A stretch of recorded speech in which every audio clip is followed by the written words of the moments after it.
Hey, welcome, all my right thinkers. Thanks for tuning in to check out your boy P Funk, thinking right out here in the lab where I do what I do for you. Got a nice lesson for you today. We still rocking the psycho spiritual journey. I'm about to break a few things down for you. I'm gonna let you know where God resides. How about that? All right, let's go. Rightism. 25 rules to live by. Storytelling. Story with a message. Put the message in the story for life. I give life lessons. You tune in and receive them. Hope it's working out for you. I appreciate you. Let's do what we do. Right Thinker's mission, and that's what I'm on, is to enlighten, inspire, educate, and motivate you, the individual, to a higher spiritual level of enlightenment. Right Thinker's way of life, and that's what it is. Through mental and spiritual discipline, practice daily will help and guide you to obtain your goal of spiritual enlightenment, aka know thyself. That's the mantra you're going to hear. That's my mission. I'm on it that all right thinkers know thyself. If you're a right thinker, your goal is to know thyself. When I'm done, you should know thyself. Let's get this lesson started. But I'm going to ask the question, do you know you? It's rhetorical. But if you don't have the answer for yourself, tune in. I can help you with that. That's what I do for you. A person who knows not and knows not that they know not is foolish. Disregard them. A person who knows not and knows that they know not is simple. You teach them. That's why I do what I do for you. Appreciate you too. Stay tuned. You know I got more for you. A person who knows not and believes and think that they know is dangerous. Avoid them. I do.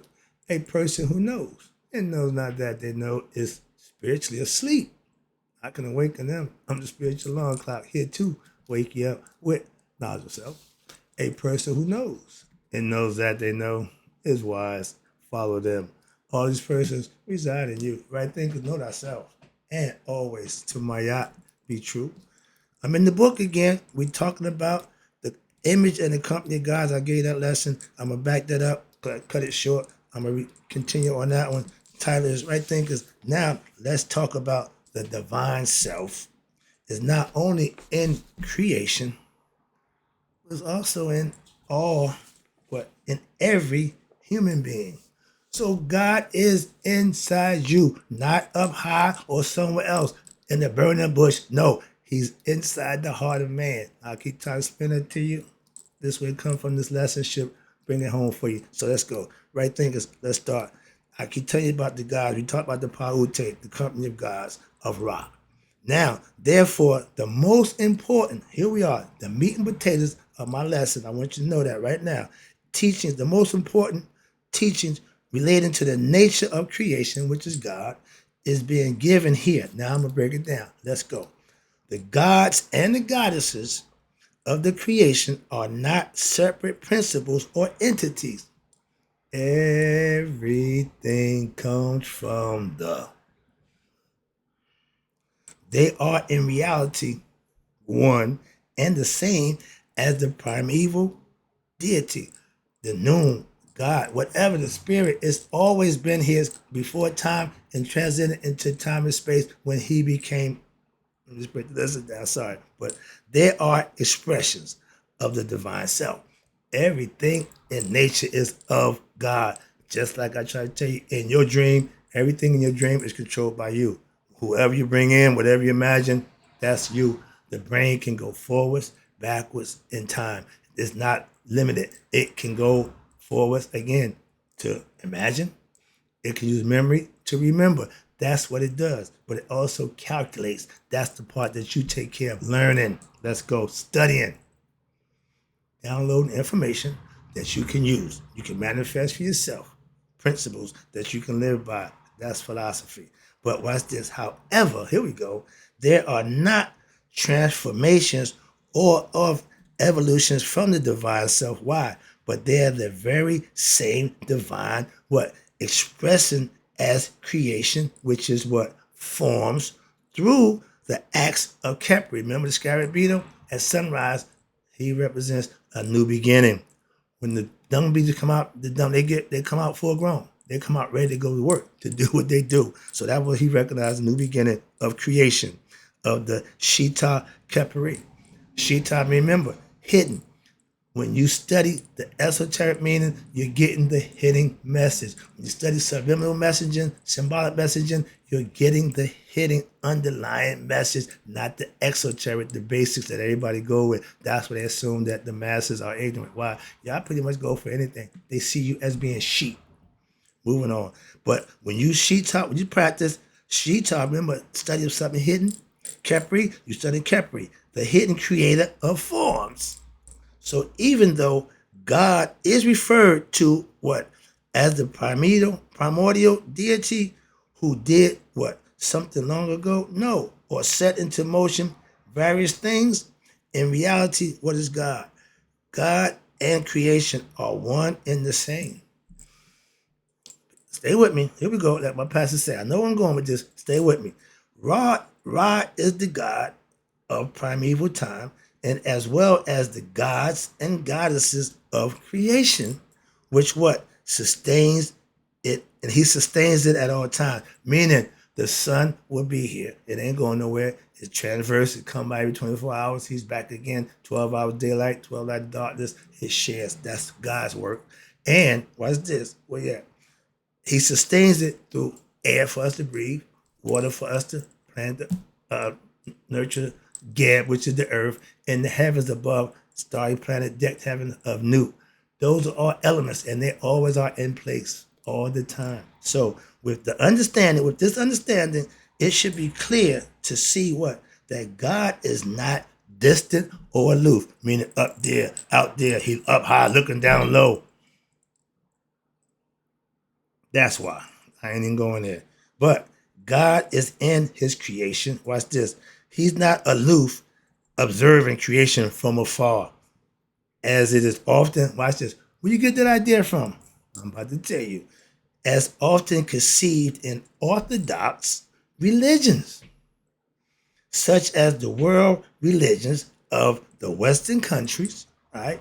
The divine self is the very basis of creation, and in every part of it at all times.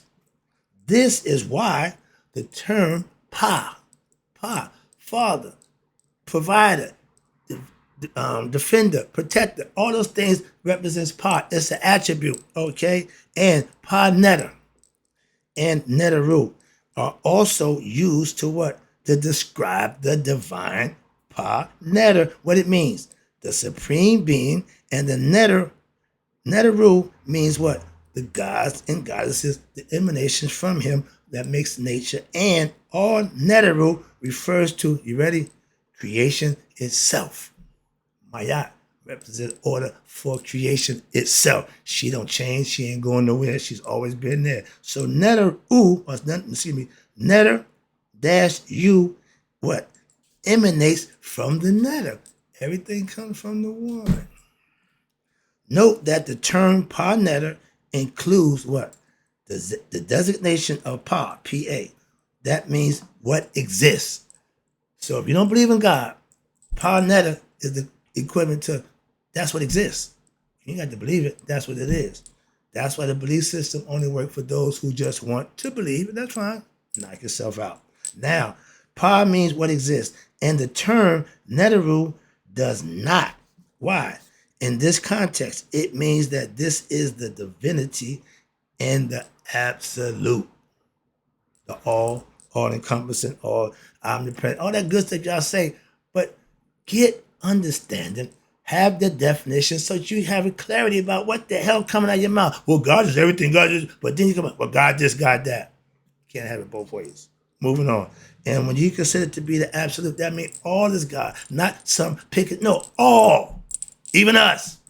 Got that for you coming on. Sorry about that. I see. Get back to the lesson.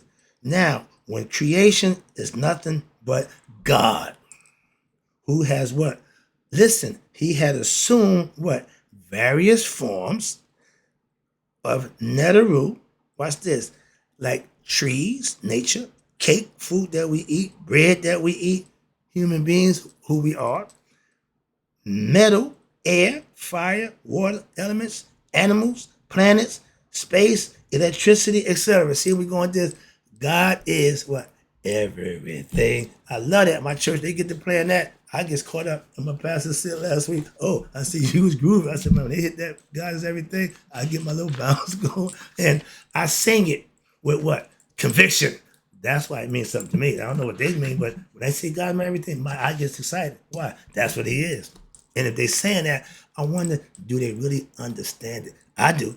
That's why I sing it. My everything. Yeah, I love that. Okay, but let's talk about pa netta again. Now, the term pa, which is the, as a grammatical term in ancient Egypt, watch this. We use before singular or plural nouns the noun phrases that denote particular specific person or thing.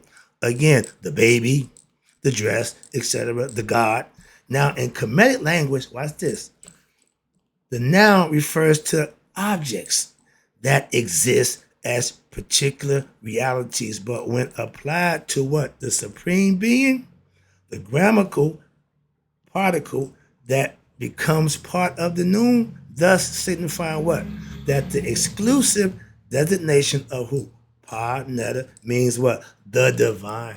In essence, the supreme being. The title won't change. The aspects that make that possible is what we keep saying about God. God, yeah, that's fine. Oh, that's cool. That's why I say he's my everything. I'm giving him his props. Y'all are too. That's a Christian concept. Again, where we at? So now the beginning part, and watch this, the particle and the becomes part of the noun, and this signifies exclusive designation. All right, the divine, God, supreme being. You can call him by any name you want. He don't have a problem with that. So when this occurs, wait a minute, no, whoa, supreme being. Now, this is a profound teaching. Why? Which should be reflected upon. Give it thought, ponder it, run it through, meditate on it. So what? So that the mind may become enlightened with what? Information that it can use, manifest for itself. And you become enlightened to what? To its deeper meaning, the esoteric, the hidden meaning, and thereby you what? Discover the divinity in nature. I'm not going to argue with an atheist who don't believe in God. Don't care. You use facts. Ain't about what you believe. Moving on. So if you based on your life on belief, you're going to have a few hiccups along the way. Why? Because you ain't going to substantiate your belief. You're not going to believe in the truth. So you're going to have issues. Moving on. The divine self, God. I point up there because that's the concept. He's in the head. Not it there in heaven. No, I should be pointing here. Got you. I'll start doing that from now on because y'all thinking he up in heaven sitting on the big white man of fluffy clouds and white beard. I'm working on it. I'm playing my God role right now. All right.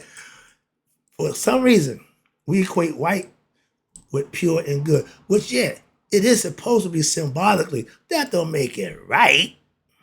Moving on, it's a color. It exemplifies certain things, and symbolically, they use it as that to mean good and pure. Been there, done that. Let's go. Where we at? The divine self is not only what? In creation, but it's, you ready? Here's the heart right here. The divine self is not only in creation, but where else is it at? It's in the heart of every human being as well. God don't pick and choose religious people. God don't pick and choose gender. He don't pick and choose none of that. He is who he is. And when you come into the world, you're part of his dream. Do what you need to do while you're in here. Why? Because the goal is to get back to him while you're in his dream. Where we at? Okay, so understand God is in all human beings, not just one begotten son. Let me break that down right quick. The begotten son is S-U-N. God only got one son. We only got one sun in our atmosphere. Okay, there's other suns, other stars. Now, we talking about right here. The only begotten son, God said, let there be the begotten son. We call it light. So when you metaphorically change the sun to a human being, that's, again, Haru, spirit in you. That's the fire that burns inside all of us in our heart. Heart, mind, coherence, meaning God dwells here. He gave you this to connect with him. Get the concept? I'm doing this, I'm reading a lesson that I'm listening to a lesson right now where they tell you the certain part of the brain where God dwells. The pineal gland is the transmitter to receive information from God. Okay, I know that. That's what the ancients said. Now I'm watching modern times say the same thing. We knew that the heart is where God dwelt. Why? At Judgment Day, God would speak for you, which is your heart. Where's He at? In the heart. We knew that thousands of years ago. Moving on. Again, information that's useful. A bunch of information that ain't giving you nothing or doing nothing for you, that's useless. Moving on. It's just information. So therefore, okay, the very essence, and that's what we're talking about, the spirit and soul, that's of God. The substratum of every human being, which is the spirit, is in reality what? God as well. I get excited. The task of spiritual practice, meaning right thinking philosophy, and semi-Tawi, you know what that is? Egyptian yoga, the philosophy of what? Learning and being thyself, controlling upper and lower Egypt, that means your lower nature and your higher nature becoming one with God. This all symbolic and metaphoric. That's what I'm teaching it to you so you can understand it, not believe it, and live it and manifest it so that you will know God for yourself, not because I'm saying so. He's proving his stuff. I said, God, how am I going to get them to follow you and everything you do, showing them who you are? You just keep doing what you're doing. So I'm back here every day doing what I'm doing, enlightening you so that you can know God for yourself, a.k.a. thyself. Let's go. I'm almost home. I'll get this lesson almost done. Now, the Egyptian yoga, and you use this to what? To discover what? The essential nature where? Within your own heart. I would like to drop the pen right there. That says it all right there. If you don't understand that, you should just stop listening and following. Why? Because you're going to miss the boat. If you don't get that concept, then you should just keep being a believer. Why? Because you're not going to get the truth. You're going to be blind to the truth. Why? Because you don't know God is inside you. And that the task for you to do as the right thing is to know that He dwells in your heart. And how could this happen? This can occur if what? If one reflects, listen and reflects upon the right thinking philosophy teachings, and you will realize in its meaning by discovering it in its reality, which is the deepest recesses of one's own experience. Pin on that one. You have to experience God for yourself. I can tell you the things to do to get that happen for you. That's my job, to lead you down the path of spiritual enlightenment, spiritual evolution by what? Knowing thyself. But it's a practice that you have to perform on a day-to-day basis so that you will get back mastery over oneself, your emotions, your thoughts, your ideas and concepts. All that's taken care of if you follow the philosophy and understand it for what it's meant to be. You will be fine. If you misinterpret, don't understand it, it ain't gonna work for you, no matter what you do. Moving on. So watch this. You only experience, that's the mystical experience from every religious concept. If you listen to the myth, practice the ritual, listen, reflect, and meditate. They forget the meditating part. For some reason, y'all don't incorporate meditation in your religious practice. On the other hand, yoga is a meditative practice. 5 levels, I gave you that. So all this is getting the mind prepared to understand how to what? Live and be in this physical body. Become master of it, and you have a good life. If you agitated, you egotistical, life ain't good for you. Some of us learn, some of us don't. Like the caterpillar example. You are born a caterpillar. We're born ignorant. That's the caterpillar. When you get enlightened, that's the butterfly. You become a unique being, your own one-of-a-kind entity, and God makes that possible for all His creatures. We use anthropomorphic forms to show our understanding of God's gifts to that animal. I want to be a Shemsu of Haru. Haru is the spirit recognized by what? The falcon. I'm about to take you into the hawk trinity in a minute, but yeah, the reason why the falcon, the peregrine falcon, is the fastest bird. It's the most diverse bird in the air. He's faster and he can take on any other bird of prey. He's the baddest thing out there. So on land, air, and sea, he can see a rodent, field mice 2 miles away. That rodent don't got a clue. But when he get a beat on him, party's over for you. He see fish in the ocean swimming. Fish thing is getting up close to get the sunshine, to get the warmth. He gonna grab his ass and be going off with him. So he get whatever he wants. So he's really the king, and that's why he used that to recognize the spirit by. And that little side eye, that's the eye of the falcon Okay, not the Hulk. Moving on.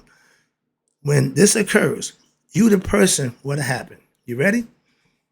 When you have your own God experience, and when that occurs, you, the person who will have attained this level of what? Self discovery, aka know thyself, or our word, nihas. It is referred to be of having you become enlightened. I want to enlighten you spiritually. That's God is spirit. Understanding and knowing God, giving you knowledge of that, that's spiritual enlightenment. I'm giving you knowledge of God that you can manifest and use for yourself. That's a good thing. And they have discovered what? You will have discovered your truth and your divine nature for yourself. I'm not asking you to believe this. I'm asking you to live this, manifest it for yourself, because that's what I do. I just try to give it to you so you can do the same thing too. Last one. They have discovered, right thinkers, our own oneness with who? The divine self. And that's my goal as a right thinker, to get you to understand and identify with your divine self, higher self, God self, true self, anointed self, Godhood, Christhood. All the names don't mean much. It's the thing that you have to do. Your action will make it all possible for you to what? Have your own experience. And you can call it whatever you want. Spiritual enlightenment, divine self, awakening, whatever. Nirvana, or Moksha, all these Moksha, all these names that you call the same thing. Again, we call God by different names. Still the same God. Get the concept? I hope you do. So in closing, right thinkers, I hope you got the message. May you all live to be 100, and may 100 minus a day. So I never know that right thinkers like you have passed away. Know thyself is the goal for all right thinkers. All human beings, but right thinkers, we make it personal. I'll be back. Hope you enjoyed the lesson.